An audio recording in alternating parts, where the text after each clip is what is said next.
नमस्कार, आप देख रहे हैं द क्रेडिबल न्यूज। मैं हूं शालिनी। अभी हाल फिलहाल में बनारस में धर्म, संस्कृति और आस्था के नाम पर बड़े बड़े भाषण दिए जा रहे थे। शहर में मांस मछली की दुकानें बंद कराने की पूरी तैयारी चल रही थी ताकि बनारस की पवित्रता बची रहे। लेकिन दूसरी ही तरफ जनता को धर्म का ज्ञान देने वाली बीजेपी के ही एक पार्षद साहब की नाव पर मां गंगा के बीचों बीच सरेआम चिकन पक रहा था और बियर शराब की पार्टी चल रही थी। आप लोगों को याद होगा, इसी साल मार्च के महीने में गंगा नदी में नाव पर इफ्तार पार्टी करते हुए चिकन बिरयानी खाई गई थी कुछ मुस्लिम युवकों के द्वारा। तो पुलिस ने 24 घंटे के अंदर 14 मुस्लिम युवकों को गिरफ्तार करके जेल भेज दिया था। मामला कोर्ट तक पहुंच गया था। उस समय बीजेपी के ही युवा नेताओं ने जमकर हंगामा काटा था कि ये हमारी धर्म और आस्था के साथ सरासर खिलवाड़ है। अब बीजेपी के पार्षद पर ही आरोप लग रहे हैं। सोशल मीडिया पर वायरल वीडियो में साफ दिख रहा है कि नाव पर किस तरीके से चिकन की पार्टी चल रही है, वो भी गंगा नदी के बीचों बीच। चूल्हा जल रहा है, भगोने में चिकन पक रहा है, कैमरा एक चेहरे से दूसरे चेहरे पर घूम रहा है। कोई बबलू है, कोई छेदी है, कोई मक्खनचू है, कोई दीपक है। ऐसा लग रहा है कि जैसे गंगा नदी के बीचों बीच नहीं, किसी फार्म हाउस में वीकेंड की पार्टी चल रही है। और जैसे ही बबलू हाय बोलता है और कैमरा सीधे चिकन के भगोने पर जूम कर जाता है, उसके बाद कैमरा शराब और बियर की बोतलों के ढेर पर टिक जाता है।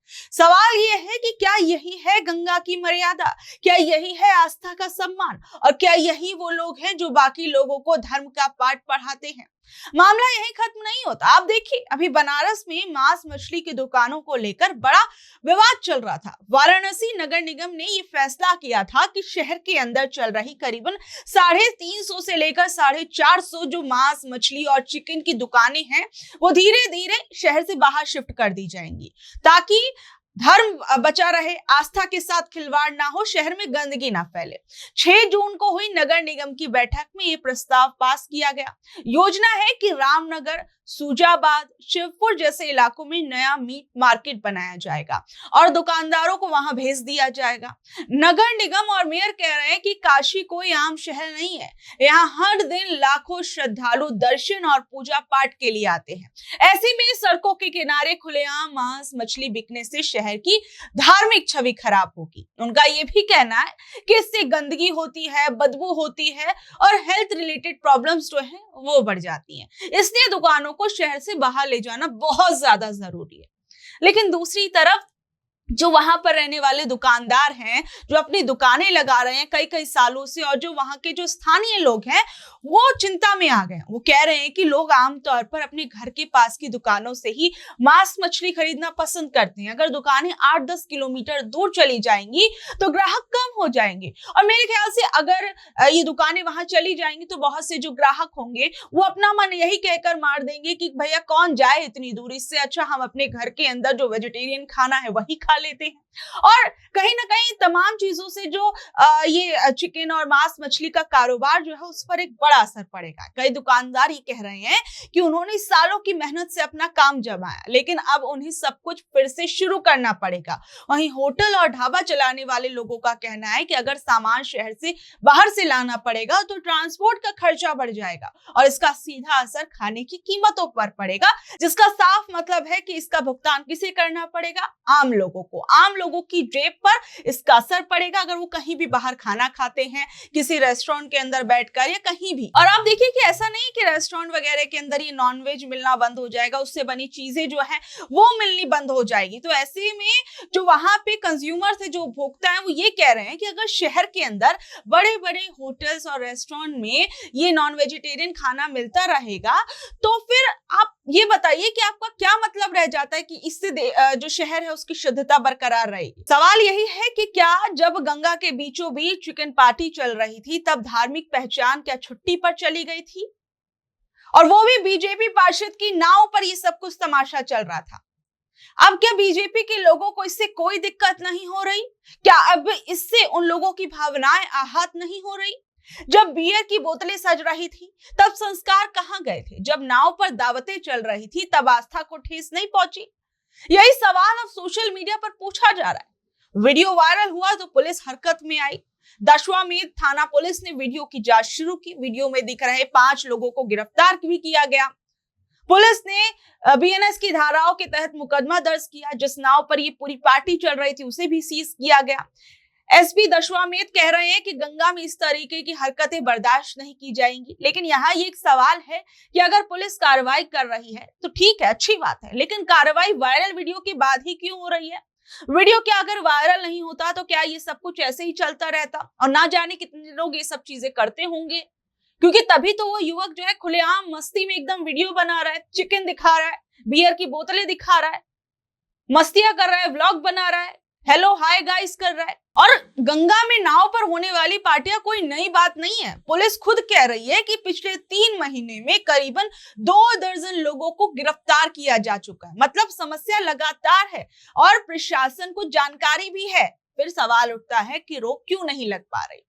आप लोगों को याद होगा कि किस तरीके से अभी उत्तराखंड के अंदर एक मामला सामने आया था, जब एक फिल्म की शूटिंग चल रही थी, जो कि इमरान हाशमी की फिल्म की एक शूटिंग थी। उसके लिए एक सेट सजाया गया था, जिसके लिए एक बियर बार जो है वो बनाया गया था। तो इसको लेकर कुछ हिंदूवादी संगठन लोग, जो आसपास के स्थानीय लोग थे, उन लोगों को इस बात से दिक्कत हो गई थी कि यहाँ पर बियर की दुकान जो है वो खोली जा रही है इतनी आस्था वाली जगह पर। लेकिन कुछ समय बाद क्या पता चलता है कि वो तो एक फिल्म के लिए लगाया गया सेट था, लेकिन उन लोगों ने इतना तमाशा किया, इतना जो हंगामा किया कि उस फिल्म के सेट को भी एक तरीके से आप कह सकते हैं, जो फिल्म बना रहे थे उन लोगों ने कहा कि ठीक है हम इसको यहां से हटा देंगे।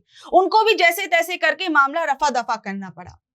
इस तरीके का हंगामा किया गया था। लेकिन अब आप देखिए कि किस तरीके से फिर एक बार आस्था के नाम पर, धर्म के नाम पर जो है, पहले जब ये मामला किसी दूसरे धर्म से जुड़ा होता है तब बहुत ज्यादा हो हल्ला किया जाता है, लेकिन अब आप देखिए खुद बीजेपी पार्टी के पार्षद की नाव पर ये सारी पार्टी चल रही थी।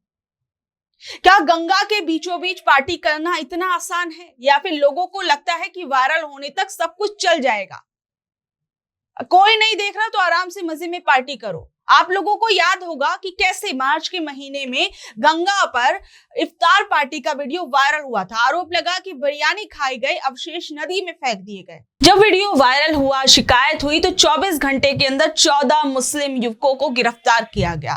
पूरा मामला राष्ट्रीय बहस बन गया और कोर्ट तक ये मामला पहुंचा। और आज आप देखिए फिर से वही चिकन, वही गंगा मां और वही बियर की पार्टी यहाँ पर हो रही है। आज फिर गिरफ्तारी हुई, लेकिन जनता पूछ रही है कि क्या नियम सबके लिए वाकई में बराबर है, या फिर पहचान देखकर गुस्सा भी लोगों का बदल जाता है और राजनीति भी। क्योंकि अगर गंगा में चिकन बनाना गलत है तो गलत सबके लिए होना चाहिए।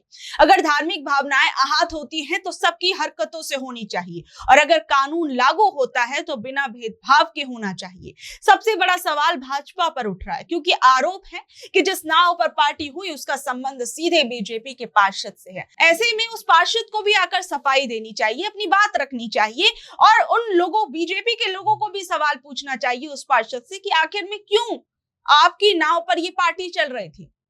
क्योंकि जब विपक्ष की गलती होती है तो प्रेस कॉन्फ्रेंस होती है, जब दूसरे धर्म के लोग होते हैं तो टीवी पर डिबेट होने लगती है, जब कोई और होता है तो संस्कृति खतरे में पड़ जाती है। लेकिन जब मामला अपने घर का हो तो सन्नाटा पसर जाता है। क्यों?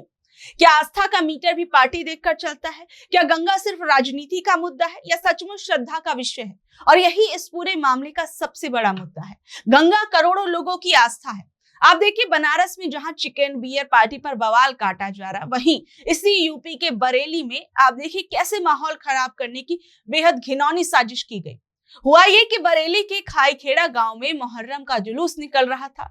माहौल एकदम शांत था, लेकिन गांव के ही 2 खुराफाती लड़कों हिमेंद्र और मुनेश के दिमाग में गंदी साजिश चल रही थी। उन्होंने सोचा कि क्यों ना कुछ ऐसा किया जाए जिससे दूसरे समुदाय के लोग सीधे जेल पहुंच जाए और गांव का माहौल गर्मा जाए। इसके लिए उन्होंने खुद कुछ नहीं बोला, लेकिन मासूम छोटे बच्चों को मोहरा बनाया। उन्होंने उस बच्चे को बहला फुसलाकर उससे पाकिस्तान के समर्थन में नारे लगवाए। जब बच्चा नारा लगा रहा था तब हमेंद्र चुपके से उसका वीडियो बना रहा था। वीडियो बनते ही सोशल मीडिया पर वायरल हो गया। कहा गया कि मुहर्रम के जुलूस में देश विरोधी नारे लगाए गए। साजिश के मुताबिक सोमवार सुबह कुछ लोग और संगठन के कार्यकर्ता गुस्से में थाने पहुंच गए कि देखिए हमारे देश के अंदर पाकिस्तान के नारे लग रहे हैं, एक्शन लीजिए। पुलिस भी देश विरोधी मामला देखकर तुरंत एक्टिव हो गई। लेकिन जब पुलिस ने वीडियो की बारीकी से जांच की और गांव वालों से पूछताछ की तो पूरी कहानी उलट गई।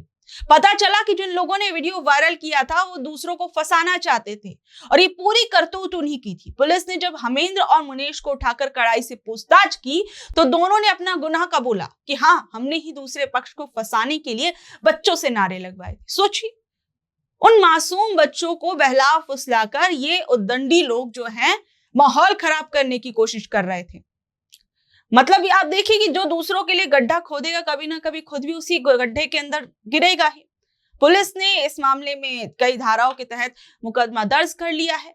बहरहाल पुलिस क्या कुछ कह रही थी, जरा सुनिए। दिनांक 21/6/2026 को ग्राम खाईखेड़ा, थाना हाफिजगंज, जिला बरेली में मुहर्रम के जुलूस में लगे पाकिस्तान जिंदाबाद के नारे संबंधी सोशल मीडिया प्लेटफॉर्म एक्स पर हुए ट्वीट की जांच में दो व्यक्ति योगेंद्र पाल सनाब झम्मन सिंह व भुवनेश कुमार सनाब तेजपाल सिंह के द्वारा गलत नियत से एक बच्चे से उक्त कथन करवाकर शरारत किया जाना प्रकाश में आया है, जिसके क्रम में अभियुक्त को हिरासत में लेकर सुसंगत धाराओं में अभियोग पंजीकृत कर आवश्यक विधिक कार्यवाही की जा रही है।